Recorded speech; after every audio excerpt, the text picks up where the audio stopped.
비정규직 문제로 오랜 마찰을 빚어왔던 이랜드 노사가 합의에 실패하면서 홈에버 월드컵점과 유포와 강남점에 대한 노조의 점거 농성이 계속되고 있습니다. 이랜드 노조의 매장 점거 사태가 벌써 보름째로 접어든 가운데 오늘 새벽에는 노조원과 경찰이 충돌했습니다. 경찰은 현장에서 노조원 26명을 연행했습니다. 이대욱 기자입니다.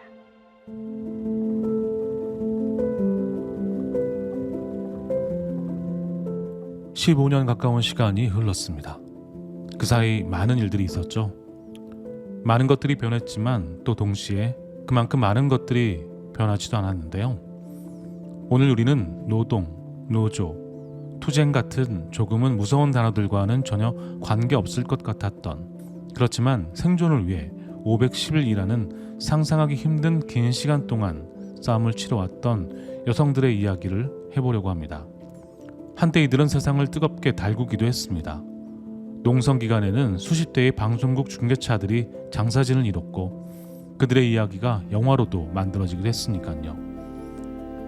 15년의 시간이 지나서 이렇게 돌이켜보니 궁금해지더라고요. 그들은 무엇을 얻으려고 했을까요? 그리고 지금 그들은 그렇게 원하던 것을 갖게 되었을까요?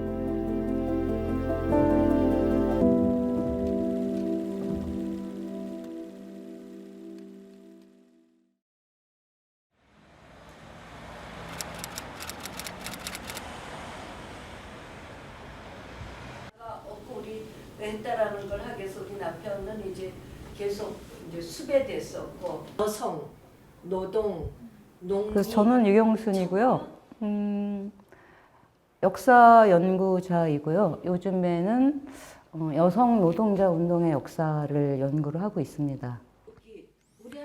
이랜드 홈에버 여성 노동자들의 이야기를 책으로 써낸 유경순 씨도 한때 여성 노동자였다고 하는데요. 유경순 씨가 20년 전 마트에서 일하는 비정규직 여성 노동자들의 이야기에 관심을 갖게 된 건 무엇 때문이었을까요?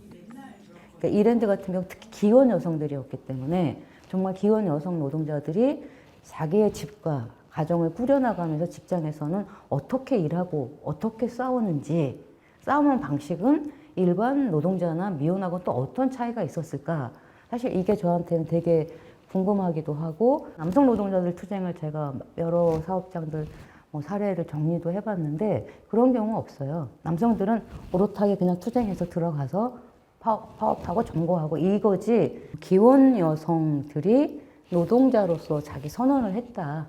그래서 이랜드 여성 노동자 투쟁에서 자기가 경제적 주체로 스스로를 확인해 나가는 과정 아니었을까, 이렇게 저는 그게 제일 중요하다고 봐요.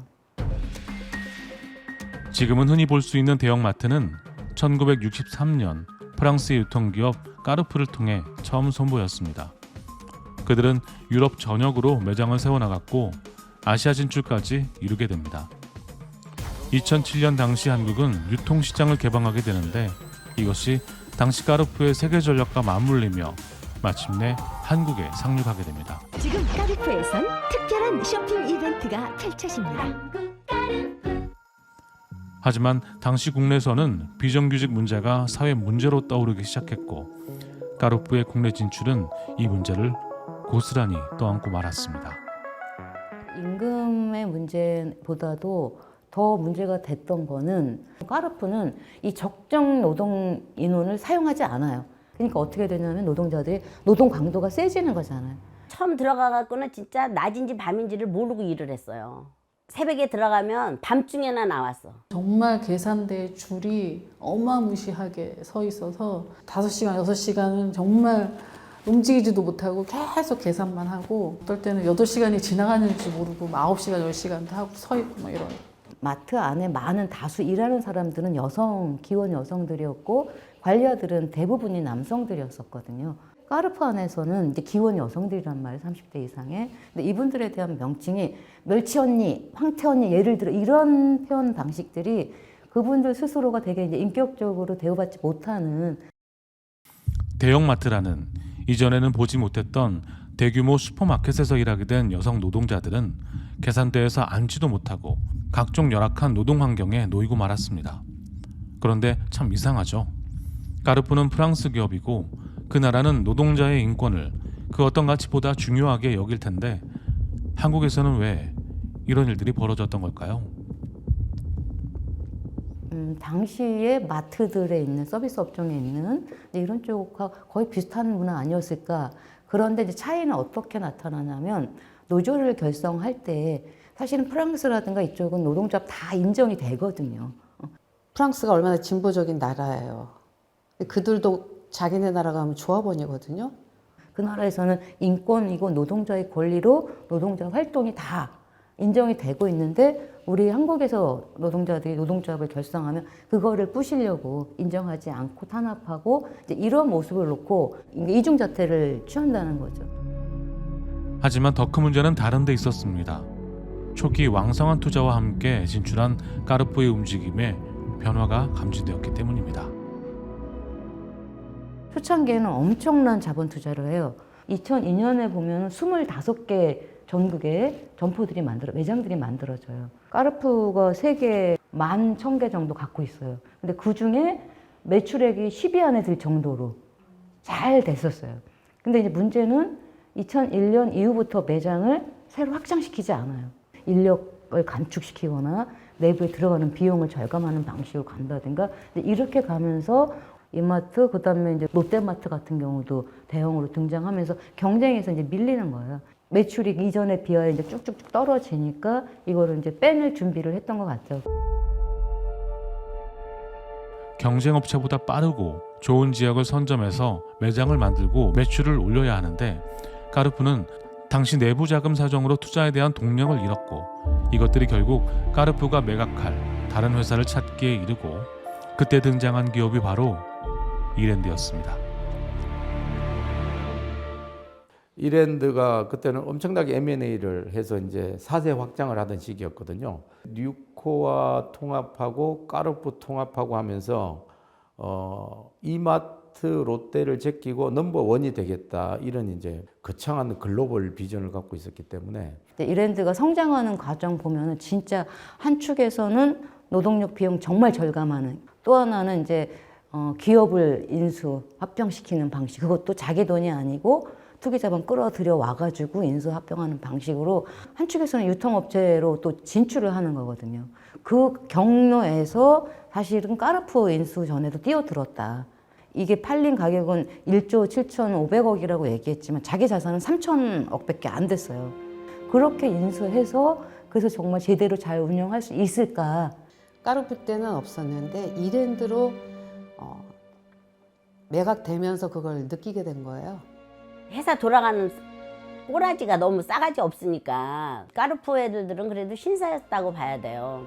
그런데 홈에버 이 사람이 박성수라는 회장이 들어가고는 더 잔인해진 거지. 분명히 인수할 때 협약은 두 가지 분명히 있었어요. 뭐냐면 고용을 그대로 유지하겠다. 그 다음에 까르푸 때 있었던 노동조합을 인정하겠다. 이 조건이었거든요. 이거를 두 가지 다 받은 게 사실은 이랜드였단 말이에요. 근데 어떻든 조건을 받은 상태였지만 이미 계약하고 나서부터는 까르푸를 통해서 철수하려고 하는 까르푸를 통해서부터 구조조정 과정을 가진 겁니다. 이랜드의 노조 탄압은 사실 업계에서도 많이 알려져 있던 사실이었습니다. 기본적으로 노동조합을 인정하지 않는 회사 측과 그럼에도 불구하고 만들어진 노동조합은 서로 사활을 건 싸움을 진행하고 있었던 것이죠. 근데 이랜드 노조는 되게 저게 볼 때는 건강한 노조인데 건강하다는 이유는 정규직이 만들었는데 비정규직하고 같이 싸워왔거든요. 이랜드 그룹이 계속 탄압을 하면서 초기 조합원이 한 800명 정도 규모였는데 2005년, 6년 되면 한 50명 정도로 조합원이 축소돼요. 이제 여성 조합원들이 가장 약한 곳이잖아요. 그러니까 이랜드 자본이 또 그런 것들을 교묘하게 악용해서 비정규보호법을 악용해서 또 먼저 잘랐단 말이에요. 해고를 했고 그래서 이제 고용 불안과 여러 가지 이제 불이익을 안기면서 이거는 아니다.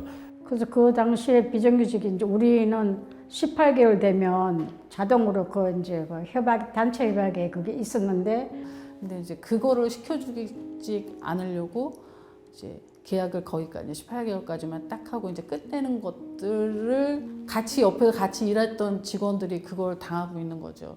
인수하고 나서부터는 비정규직이 대거 늘어나요. 비정규직이. 그러다가 2006년 말 2007년으로 오면서 사실은 이제 용역 업체에서 파견되어져 왔던 청소, 경비, 이 노동자들까지 다 자르기 시작해요.